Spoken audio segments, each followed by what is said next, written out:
That's a picture of Dad on the left, and then his brother Joseph, who was 5 years older, or 3 years older, and then Carl on the right.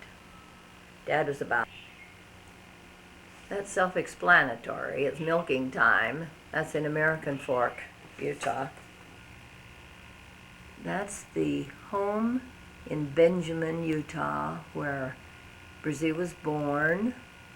And he always told me what a big house it was. And we went to see this, and when this picture was taken, I guess, and it was not a large house, but it housed their whole family.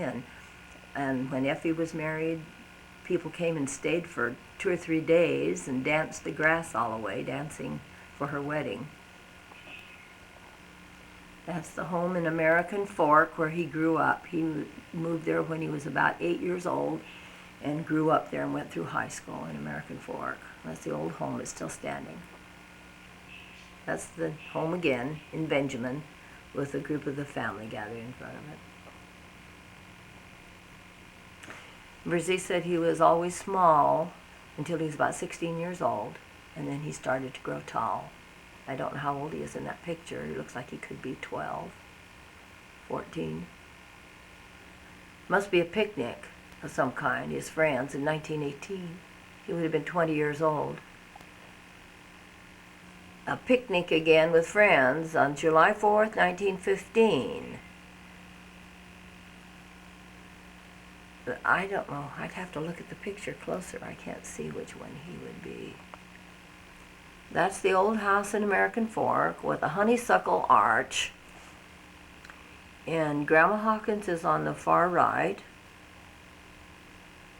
And it looks like Grandpa Hawkins in the middle. I really can't.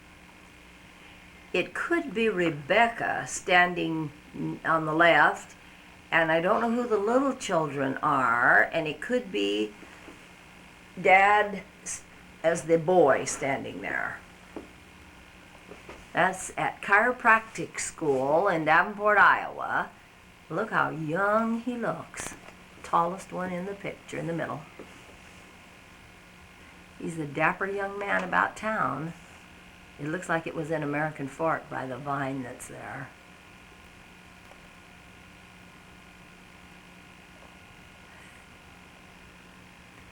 He's a little older in this picture. This is a picture with one of his nieces. It could be Lillian or Lucy Tanner. This proves that he graduated from first grade into second grade in Benjamin.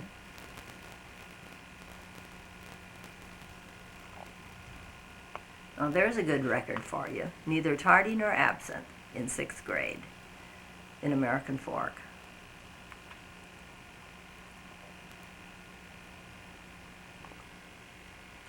There's his grandparents' graves. It would have to be the Hawkins.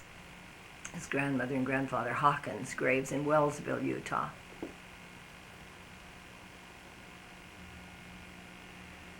And here he's a very eligible young bachelor with 2 friends. Notice the striped shirt and the bow tie. And this is a picture as he was a chiropractor in Burley, Idaho with a friend of his. He climbed Mount Timpanogos in Provo, Utah, August 18th, 1931. He has sort of a little Turkish cap on. And that's posing with Gordon when he was a baby, and Brzee was a young new father. That's Brzee in the middle and Nell on the left. I don't know who it is in the coat on the right. That's a picture of Nell, his sister Nell, Martha Ellen, and her daughter Mabel. Martha Ellen is on the left and Mabel's on the right. Well, that's a picture of Brzee. It's a different view of him.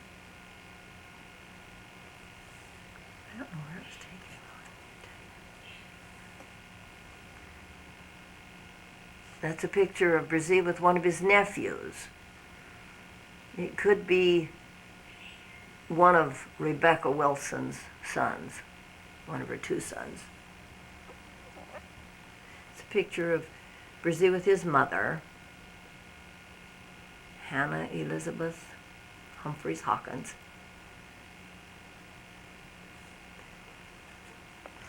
This picture was taken in American Fork in the early 1930s sometime, and as well as the picture just before this. That's Grandpa Hawkins and Nell, taken in American Fork, probably around in the 20s. That was taken around I imagine around 1920 of Brzee. I don't know anything else about it. That's a Hawkins reunion in American Fork, Utah. Grandpa Hawkins is on the far left, standing out there. I really can't identify the people because the picture's not large enough. Brzee spent quite a bit of time on this dry farm in Cedar Valley.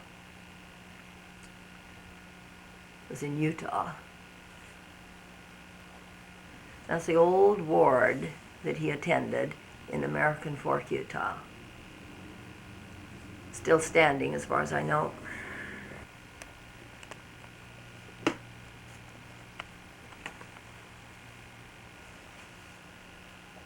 There, he's up the far right. Okay, ready?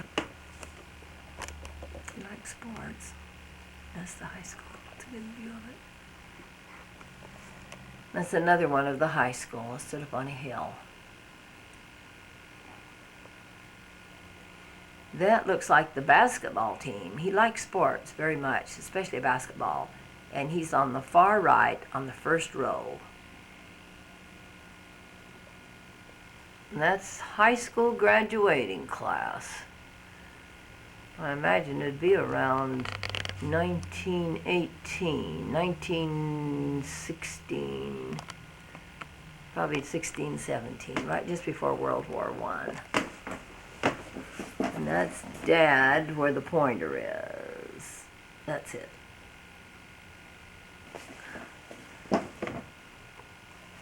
I couldn't tell which one it could possibly be.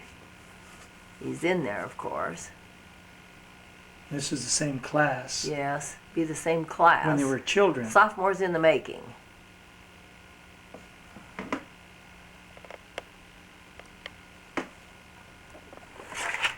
Okay, this one is a certificate of ordination of his father, Eli Brzee, to a high priest on the 3rd of March, 1906.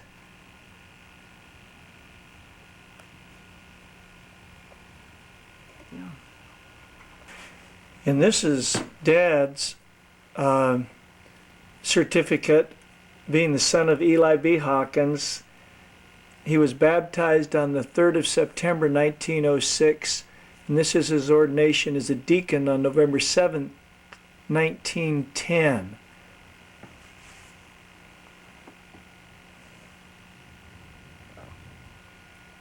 And this is his certificate of ordination to the Melchizedek priesthood when he was ordained an elder on February 14th, 1916 by his father, Eli Brzee Hawkins, who at that time was a high priest.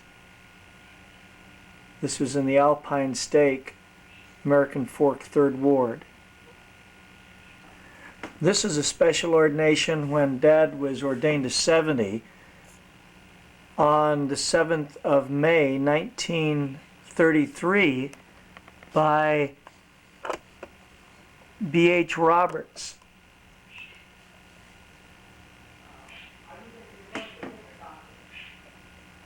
And this is his ordination as a high priest on December 16th, 1934 by Russell Hodgson in Long Beach Ward, Los Angeles Stake.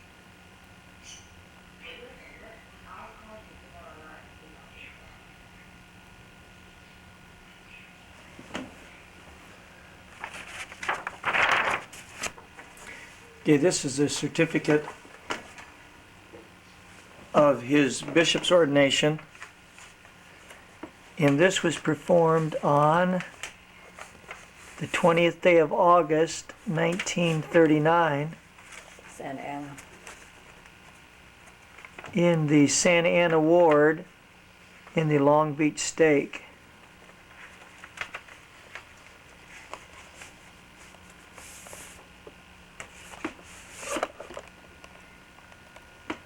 Now the one signing the certificate at the time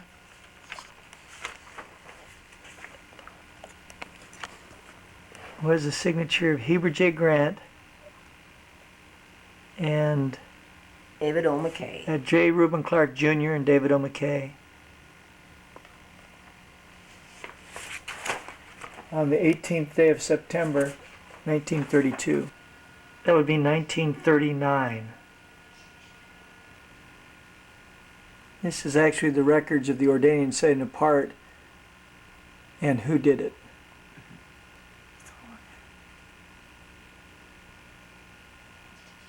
Now this is the bishop's 1941. certificate in San Diego First Ward on the 9th day of February 1941 as the bishop of the Hillcrest Ward in the San Diego stake. And he was ordained and set apart by Elder Stephen L. Richards of the Council of the 12. And again, the signatures of the first presidency of Heber J. Grant, J. Reuben Clark, and David O. McKay.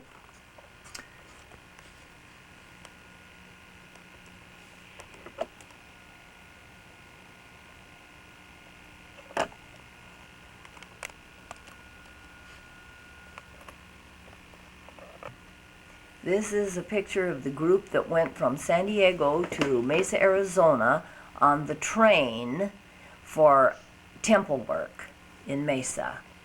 Brzee is on the far left with his hands on the shoulders of Brother Rasmussen. And Owens is standing next to Brzee, and in back of her is her daughter, Hattie Owens, I think her name was. And then on the first man on the back row is Warren Fitch, and his wife's on the front row right next to Brzee. And then you've got Sister Alkire next to her, Ethel Sutton next to her, and that's one of the little Marion Fitch is down on the bottom as a little child. And I can't think of the name of the lady next. Then the next lady standing, the taller lady, is Sister Judd. And in back of her, to her left, is Sister Bayless and her husband, Bayless. She was a Kemp. And that's Willard Kimball. Willard Kimball. I can't think of the name of the man, but go ahead. There's Tony Samuelson, the tallest one, is Tony Samuelson. I'm standing next to him. In back of him is Willard Alkire. And then Hansen is next to me, then Leland Bjarnson, Hannah Borneman. In back of, between Leland Bjarnson and Hannah Borneman is Russell Alkire, and then you've got James A. Jesperson standing tall there, then Earl Hawes, and then Frank or Ernie Borneman. That accounts for almost all of them in that. Yeah, you had the two little Fitch kids and the Alkire kids who were in there. Yep. All right, Brzee was the bishop of the Hillcrest Ward, and then you have Cheryl Kimball and Brother DeHaan as counselors, Jim Holliday, was the superintendent of Sunday school, and Joanne Westover was the organist. Ethel Sutton was the Relief Society president, and Jean Reed was primary president. Avril Pugmire was president of the young men, and Carolyn Westover, president of the young women, and Keith Sears was the second counselor. Another time, there were two counselors. He had Cheryl Kimball as a counselor and DeHaan, and then DeHaan left. Then Keith Sears was a counselor. What do you want me to say? That is his call as a missionary to the Alaskan Canadian Mission, 1969, signed by President David O. McKay. And President McKay died while we were on that mission.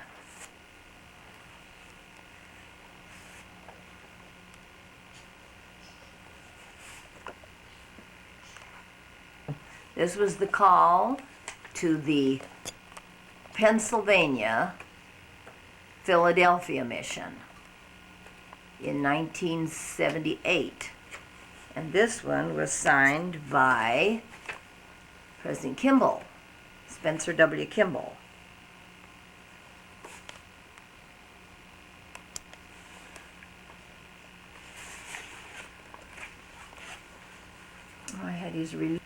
This is the official release from the mission, the Alaska, see, it changed the name from Alaska Canadian to Alaska British Columbia mission while we were out.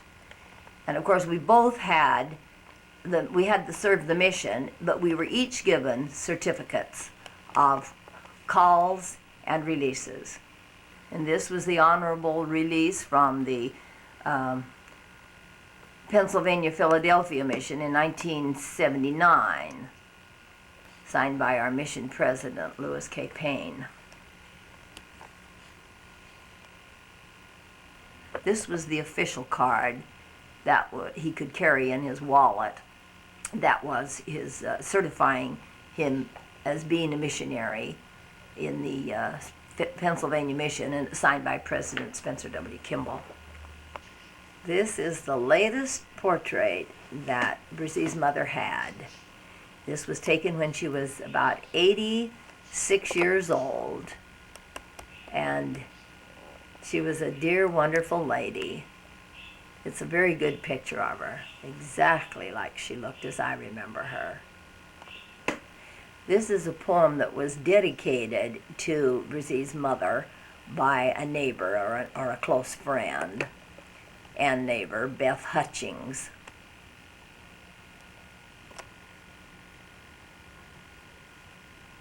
Want me to read it? No.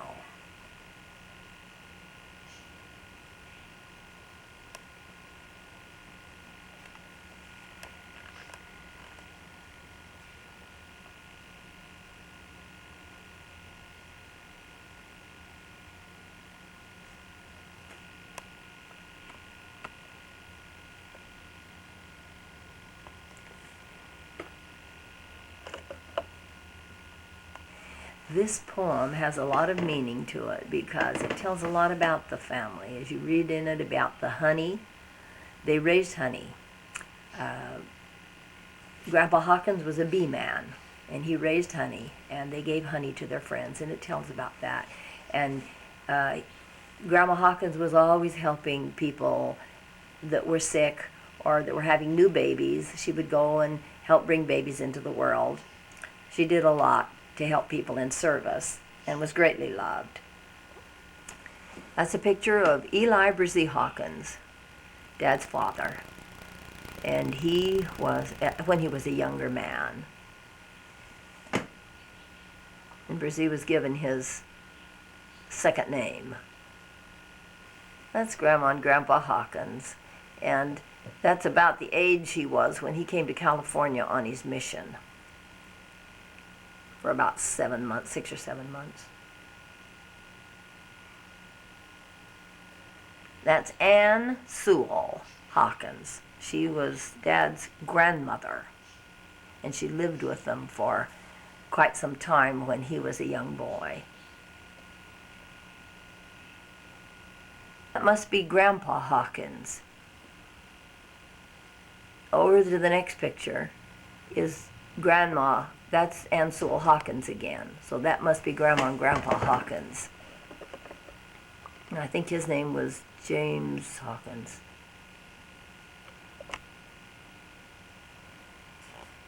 And that's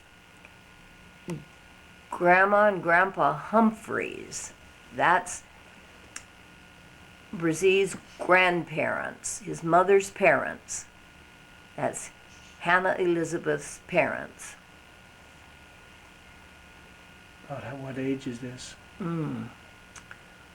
Well, they were, I don't know when that was taken, but they were probably in their 60s, 70s at that time, about 70s. This is Dad, again, as a young man, probably 18, 19, 20 years old. And that's him in winter dress at about the same age. And there he is in his army uniform, because he was in World War I for a very brief period. He never left the Fort Douglas, but he was in Fort Douglas and just mustered in when the war ended. He was there about 3 months.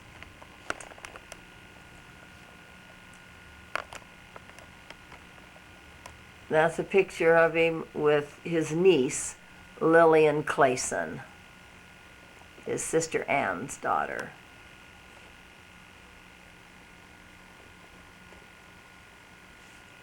That looks like Lillian Clayson. Lucy. Is it Lucy? Lucy Clayson, another niece. He was very fond of his nieces. He was very close to a lot of his nieces.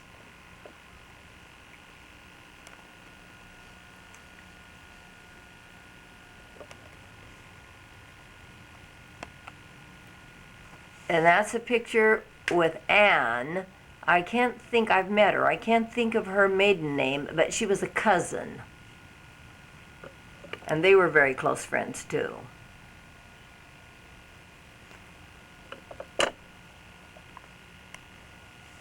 I really don't know who he's standing there with. It's probably one of his nephews, but he's in the slouching position. And there he is with a group of friends. It looks like a railroad station. And it's about the time that he was in chiropractic school, or just out of chiropractic school. But I don't know the people. He's in the CAP. It's in Burlingame, Illinois. No. Is it? Yeah. All right, Illinois. So it's during chiropractic days. And he's got that, he's in the CAP on the right, front row.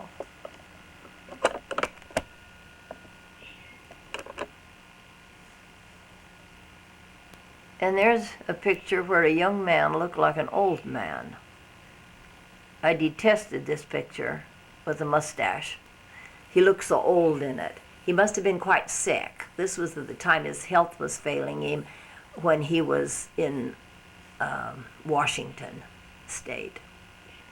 That's summer of 1931, and he's in a bathing suit, of course, but it looks like he's with Eleanor Green, who is a friend of his that I met later. This is a wedding of someone, and the place looks so barren. It looks like it could be a picture from Fiddler on the Roof, from the barren village, but it must be winter time, of course, with the trees all bare.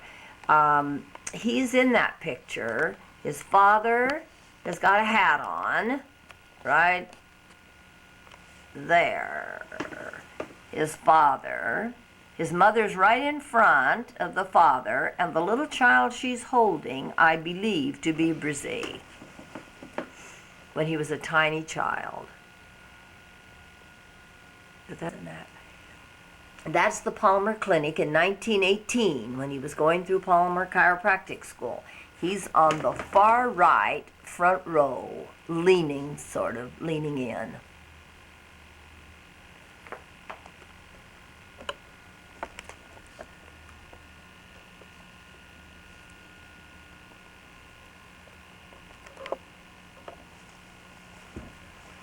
That's the school clinic Yeah, that's auditorium yeah.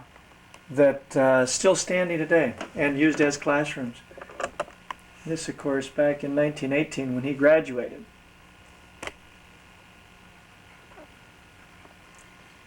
His brother could be among those students too. These are students at Palmer at the time, LDS students. This evidently is the school, Palmer Chiropractic College, 1918. It's in front of the planetarium, which still exists today.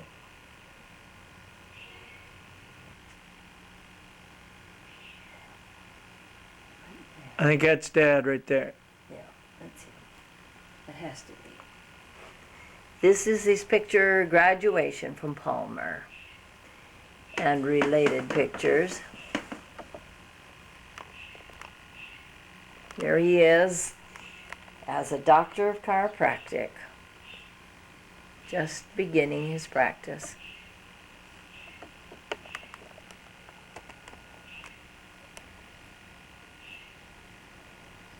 On the Mississippi Riverboat.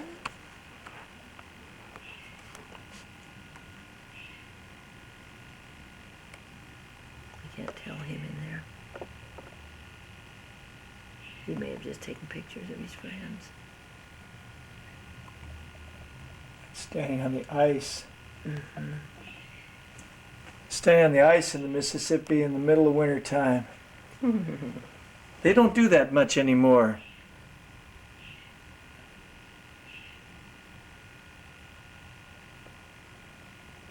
There's his. My goodness. And there he is on the river. He was a little crazy at the time. I'd say, look at that water. He started practicing in Idaho first, and this is his license giving him the right. And then he went to Washington State, and there's his license for Washington State.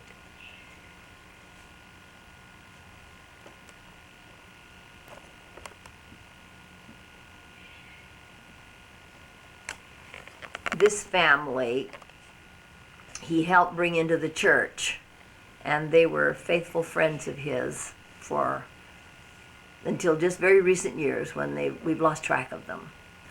He's on the back row, third from the left. He's it was his Sunday school class, a group of leaders there in the Santa Ana ward, and oh, there's so many people there that we worked with. He was the bishop at the time, and Brother Steed's in that picture, up by that fireplace type of thing. He's right there to the right of that fold, right there. That's Merlin Steed. He's right there. And I'm down on the first row, far right. Bottom row, far right. That was when we were first married. And these wonderful people are Alice and Merlin Steed.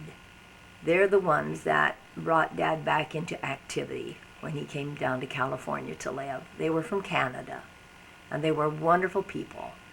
They made it possible for us to have our first home in San Diego. These are pictures taken in 1934 in Long Beach when we first started to date, when I was young and slender. And there's Grandma Hawkins. She came on a visit to Long Beach, and we had our picture taken with her. And that's her. She loved her trip. And that's Ora and Sewell. Sewell was a nephew of Brzez's, his brother Arthur's son, and his wife Ora and Grandma Hawkins. And that's three of us with Grandma Hawkins.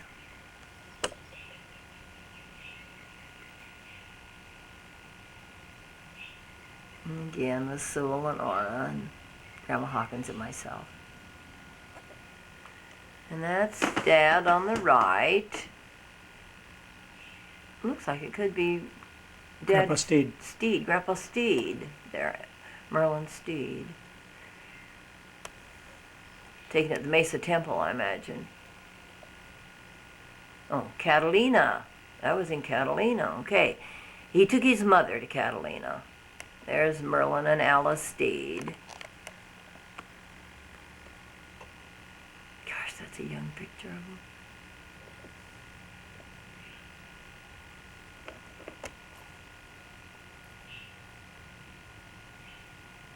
And that's Alice with Dad. Yes, and they took Grandma Hawkins to Catalina. Oh, how she loved that trip. Somebody told her if you put brown paper on your stomach, you wouldn't get seasick. So she did that. But did she get seasick? No.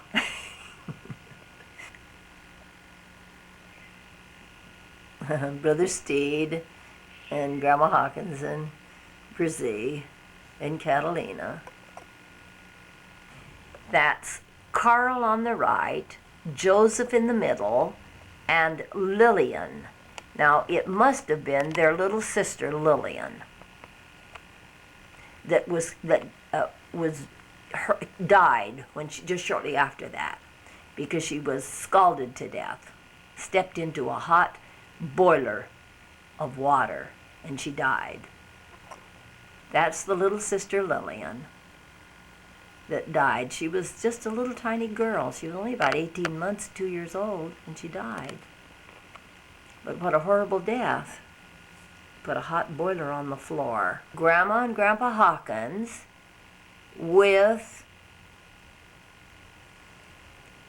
this could be Brzee when he was a baby. Grandma and Grandpa Hawkins' golden wedding anniversary. That's Eli Brzee Hawkins and Hannah Elizabeth Humphreys. They're golden American fork. I don't know what year it was. April 27th. That's when they were. That was April 1924. 1924. Because there's BYU 1924 Okay. student officer. Okay. Grandpa Hawkins, when he was on his mission in California, the winter of 1926 and the spring of 1927. And there are his bees. He was in the bee business. They shipped these bees to California. They shipped them all over Utah, up into Idaho. And Brzee got to go with his father quite a bit when he was a young boy to travel around and haul the bees. Well, these are various pictures of Brzee as he was growing and maturing into a man.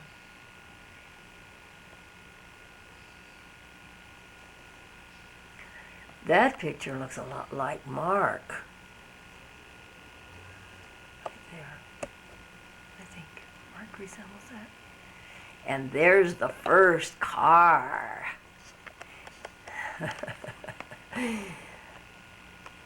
That's the Ford car of the early first vintage of Ford cars. And how proud he was. What a sharp gay blade he was around town in that. That was cute.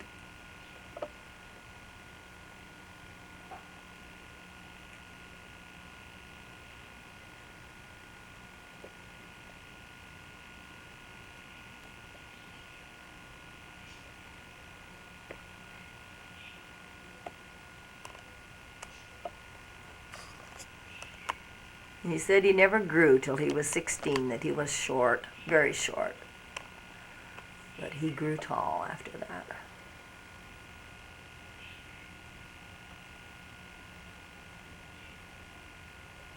I don't know where that was taken.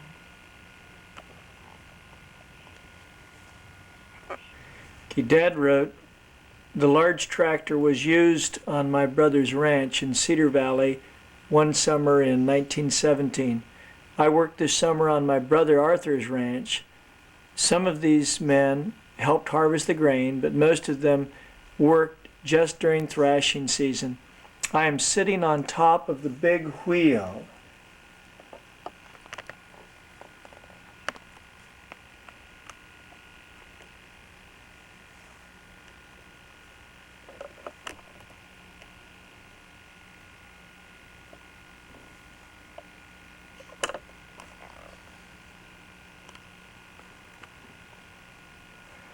Now Arthur is second from the left.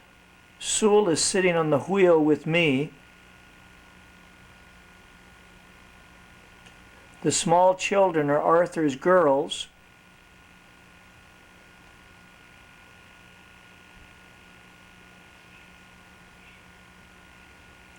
The second picture looks as if we might be working. It was a great life until the wind decided to blow in our direction. The car I am driving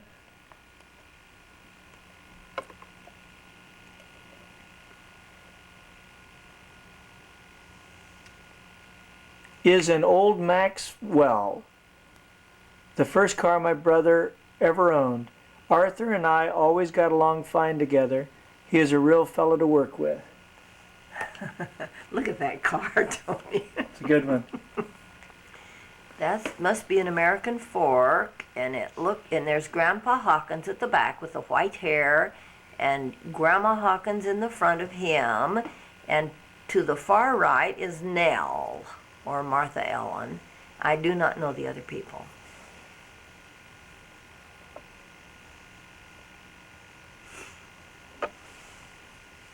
These are the father in the middle, Eli Brzee Hawkins, and Arthur is to the left, and Eli to the right. Eli was the oldest child, 26 years older than Brzee.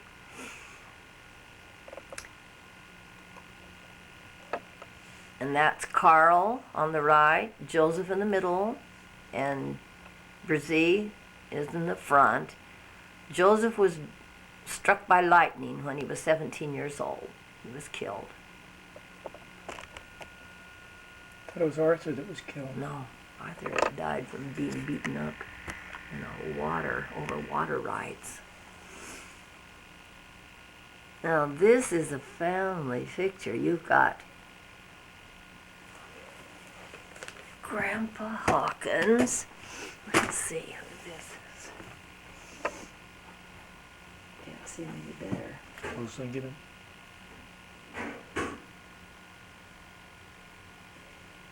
He must have sons-in-law. That's a family picture taken at the old home. It looks like the old home in Benjamin, but it couldn't be. Must be American Fork. That's Nell on the far right. And Grandpa Hawkins is just by the right corner of the window, but I can't identify the others. They're just too far away. I can't tell. Let me see here.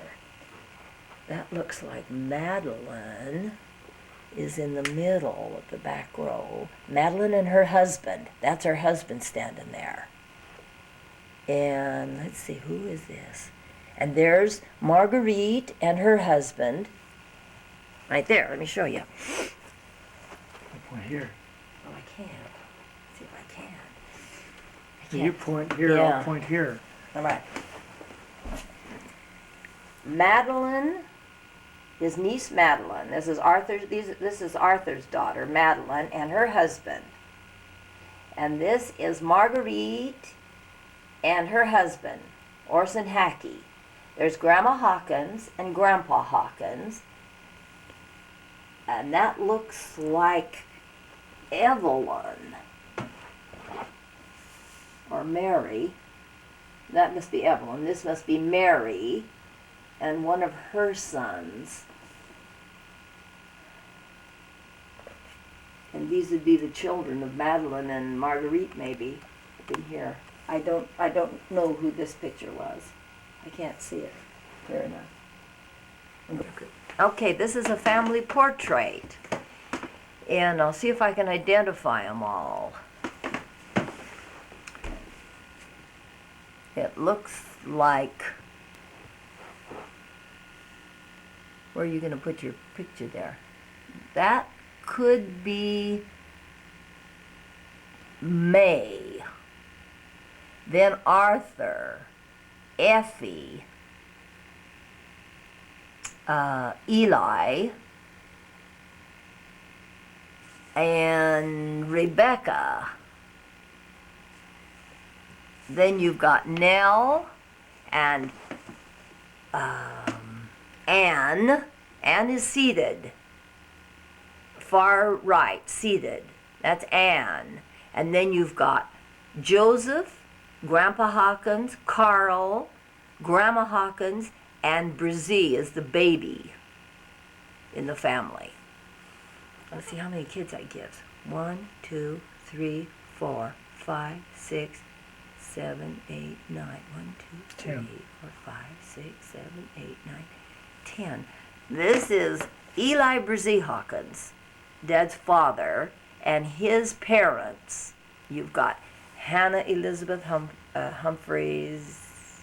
No, yes, Hannah Elizabeth. No, let's see, that's his parents. In which position? That's the father. That can't be the mother there. They were his brothers and sisters, apparently. Because that, none of the fact, that's just brothers and sisters. That has to be, oh, what was her name? The woman in the picture must be his only sister, Susanna Hawkins Bailey. And I think she had about 14 children. I went to her funeral. We attended her funeral around 1935, 36, when she died in Wellsville, Utah. You don't know who the others, they're just his They're brothers. the brothers and sisters. I do not know them, no.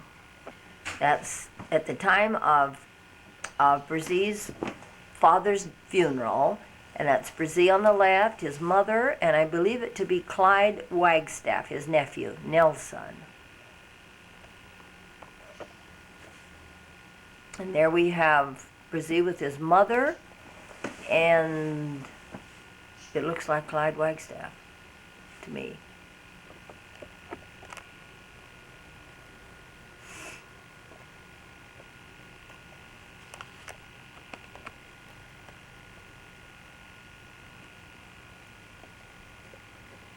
And he dedicated his father's grave. So you see him standing there at the dedication. I can't identify the other people at that distance.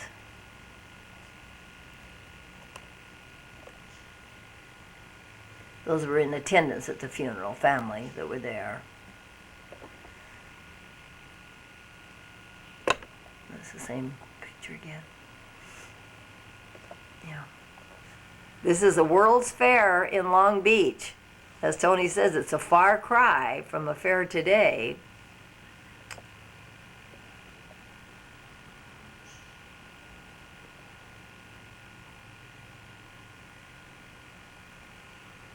And these are Santa Ana people. It might have been, I don't know what the occasion was. Brzee's got a cap on like he was a cook or something. But that was Santa Ana because you've got Lois, can't think of her name, and Thora, Frances, and can't think of the other girl's name, and you've got, let's see, who else is, and there's Gordon down there on the ground. He's about 12 years old. That was right after we were married when that picture is taken. Now we're down to modern times. This is Brzee with Daryl when he was about 6 months old, and Gordon. It says under the picture that this picture of my boys, Gordon and Daryl, and myself was taken on Father's Day, 20th of June, 1936. The card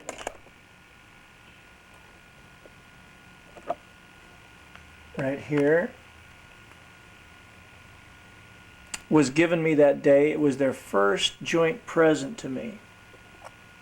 This is the famous picture of the penitentiary in Utah at the point of the mountain.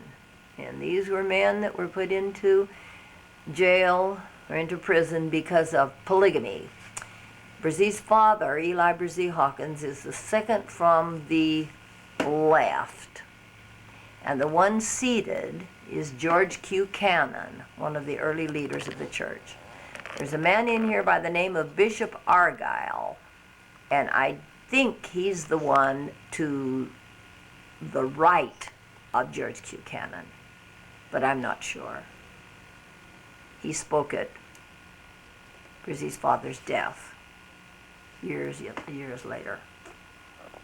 They were only in there for a short time. He really could have saved him the trouble of going into prison because his second wife, he was married to for about 12 years. There were no children, but she divorced him while he was in prison. This is Woodchurch, Kent, England. And the Bourne family, my mother's people, lived here for 300 or 400 years. It's a quaint little village. This is my great-grandmother, Sarah Beeching, who married John Bourne.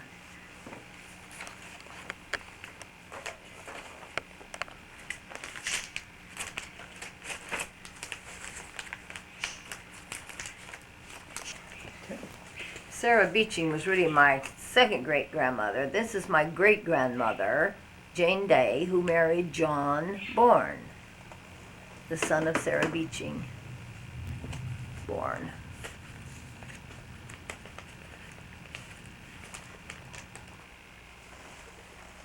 This is my great-grandfather's sister, E. Bourne. I think her name was Elizabeth.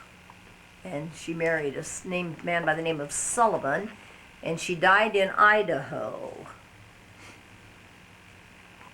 There's another sister of John Bourne. I do not have her first name. This is a picture of my grandfather's brother, Daniel Bourne, in his home in Woodchurch, Kent, England. It was called Forstall Villas. And it was built in the 19th century, 1892 or 82. At least that's when the picture was taken. Anne Day was a sister of my great-grandmother, Jane Day. Anne Day came from Kent, England, and she came from Headcorn, Kent, England, and she married Charles Wood. They were married in England, the same as Jane Day and John Bourne. They all went from England to Africa and joined the church in South Africa and then came to the United States in 1860. Dolly, Annie, and Alice. These are the three granddaughters of Richard Day, who was a brother to my great-grandmother. He was drowned as he was coming across the plains where they stopped. He was drowned in a cloudburst. And these are his three little granddaughters that lived in Utah. Dolly, Amy, Dolly, Annie, and Alice. Uh-huh. This would be a cousin to my grandmother because this lady was a daughter of Charles Wood and Ann Day. And she married David McKell, and they lived in Spanish Fork, Utah. And we used to go see them when we were children. We'd drive down and see them, and they were a sweet couple, really nice people. These are the children of John Bourne and Jane Day. There's the John Bourne, their son, the oldest son, and I never knew him. He died before I ever was aware of things, but he was the oldest son. And then there's my grandmother, and she was 6 years old when they came to Utah from Africa. She was born in South Africa, near Cape Town. Eliza Bourne.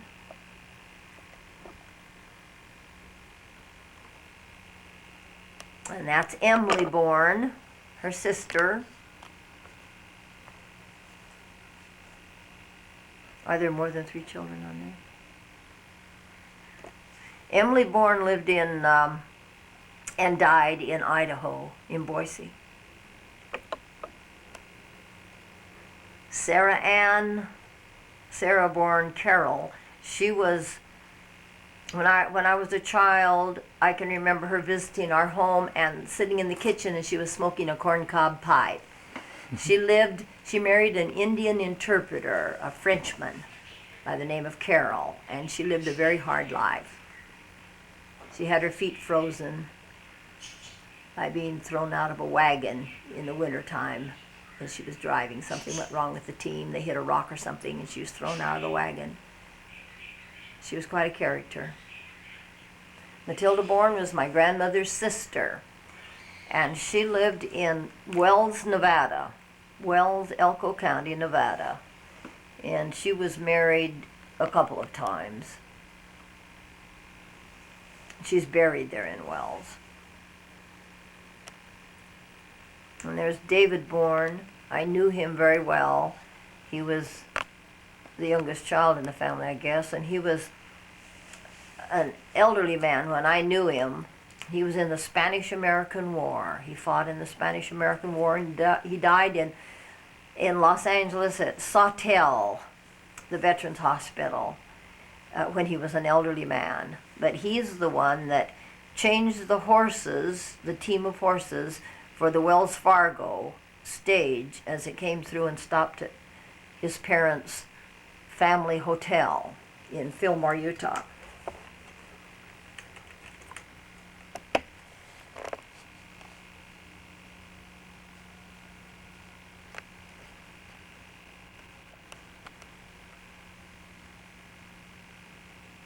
That is Uncle Dave Bourne on the right, and Aunt Emily and Emma next to him, Emma Bourne.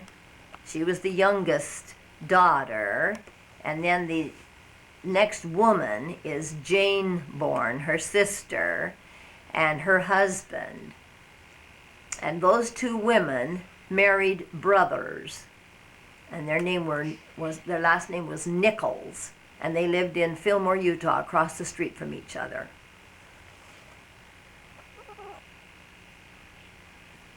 This is my great-grandfather, John Bourne's citizenship paper, when he became a citizen of the United States in 1869. February. Of 1869, he became a citizen of the United States.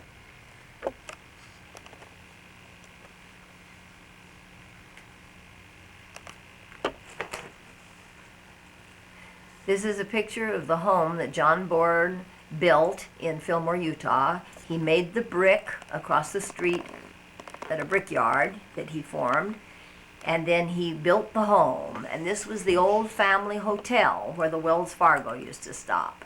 It has 4 chimneys. This is a picture of a painting that was made of it. This is an actual picture of the home taken in the 1940s when some of the Japanese people were living there during the World War II, when the Japanese were moved from the Pacific coast, and they lived in it. Turn it over, there's another picture there. Now this shows the home as it looks today. I took this picture in 1971, I believe it was, or 72. It's still a very nice looking home. This home sat on a 5+ acre piece of land when it was built, but then it's now down to about an acre and it's still beautiful with lush grass and beautiful trees, and the original barn and coal house and all are still there. This is a picture of my great-grandfather, John Bourne, as he was an elderly man, using a cane. He always used a cane for all of his life, from the time he was a young man, because he got shot in the leg, and bone splinters worked out of his leg all of his life from it. He had a very bad experience, so he was sort of lame in one leg.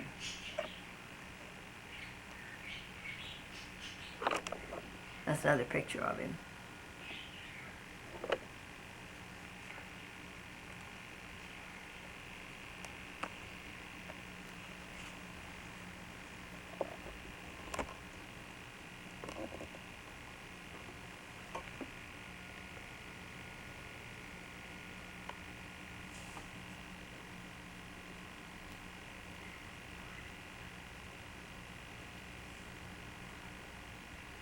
This is Aunt Emma Nichols' home in Fillmore with her brother Dave and one or two of her children, I guess, there in the picture. But she raised 9 children in that little one-room, a log cabin in her one-room bricked-up home.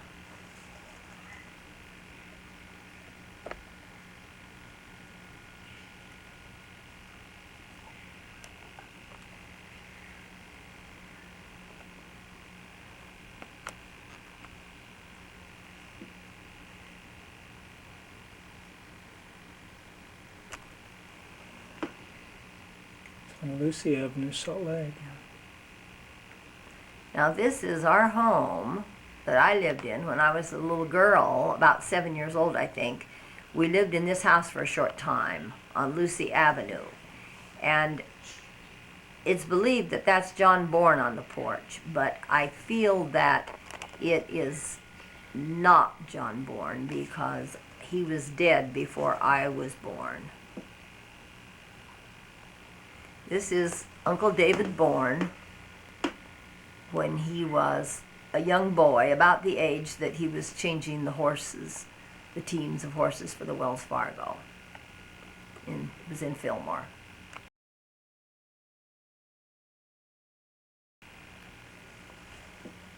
There's a strong resemblance in that family between the brothers and sisters, I think. That's David Bourne as a young man, a little bit older than the last picture.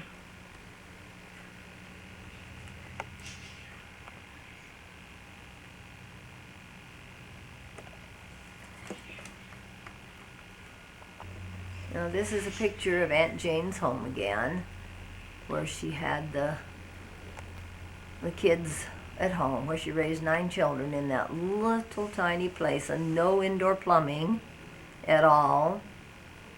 Some of her children are in that picture with her. This is her sister Mary Jane's house across the street.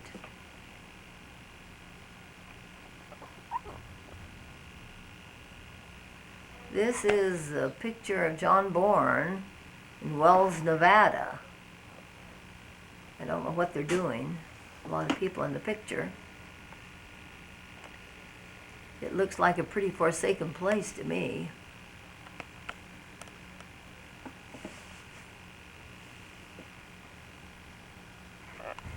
This is Uncle Dave Bourne in his mail truck at Bruno. I don't know whether that was Nevada or Utah or Idaho. He did a lot of mining too. He had quite a different life. Any interests? He must have done some hauling, because there he's got a load of wool.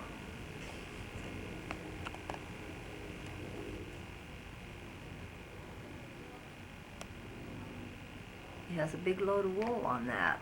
Must have a lot of sheep.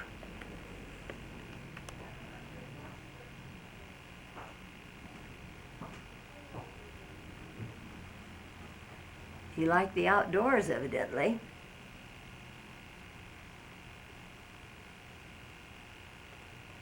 I never saw a picture of him indoors. He's leaving the Jar Bridge for New York City, Uncle Dave Bourne. He was the one that discovered the famous Jar Bridge mine. The arrow's pointing to him, sitting on the back of that seat of that car. But he discovered the famous Jar Bridge mine, but he was not given credit for it. Someone beat him out. That's him doing some mining in Fairfield, Idaho.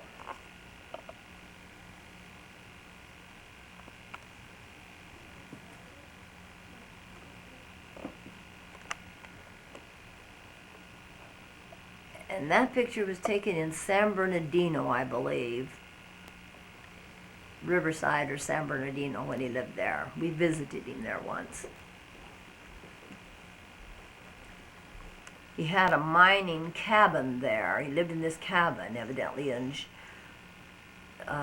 the Shoshone in Gooding, Idaho. It's a picture of him with somebody else with him in the little camp.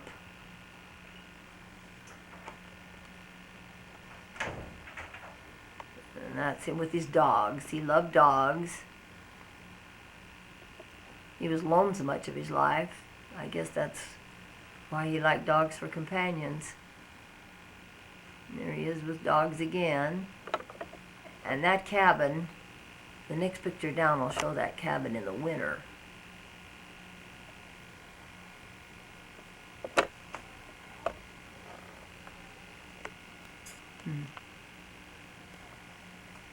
Looks nice and cold.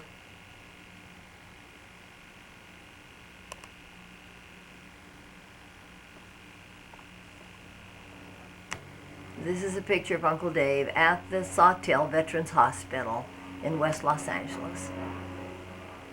And he lived there for many years, off and on, but he died there too, and was buried near there in the Veterans Hospital cemetery. Get closer than that, can't you?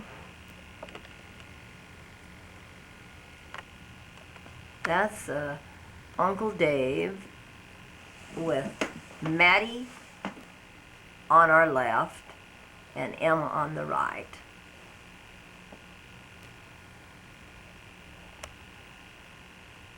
And there they are in Tustin, California. We took them to a doctor's home where he had oranges growing, and Emma picked her first orange off a tree.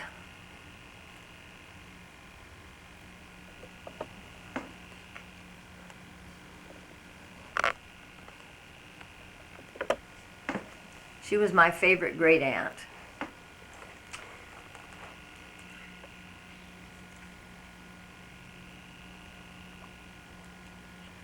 That's Uncle David with his sister Emily Ferguson Mitten. She was married twice. One, she married a Ferguson, another a Mitten. And that was her home in Boise, Idaho, on the grounds of it. This is a picture of Aunt Emily when she visited California.